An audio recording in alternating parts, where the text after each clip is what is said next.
ಹೊರಗಡೆ ಗುಂಡುಗೆ ತುಂಬ ಬ್ಯೂಟಿಫುಲ್ ಆಗಿದೆ, ನನಗೆ ಇಷ್ಟ ಇಂಥ ಗಿಡಗಳು.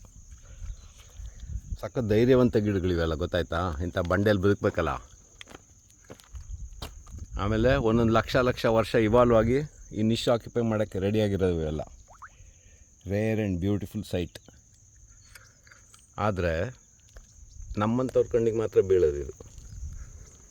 ಬೆಂಗಳೂರಲ್ಲಿ ಅಷ್ಟು ಕೋಟಿ ಜನ ಇದ್ದಾರೆ, ಸಂಪಾದನೆ, ದುಡ್ಡು, ಕ್ಯಾಮರಾ, ಎಜುಕೇಷನ್ನು ಎಲ್ಲ ಇರೋರು. ಅಲ್ಲ ಕಬ್ಬನ್ ಪಾರ್ಕು, ಲಾಲ್ಬಾಗ್ ಬಿಟ್ಟರೆ ಇನ್ನೇನು ಅಷ್ಟೇ ಸಮಾಧಾನ ಆಗುತ್ತೆ ಅವ್ರುಗಳ ಕಣ್ಣಿಗೆ, ಅಷ್ಟೇ ಸಾಕು. ಓಕೆ.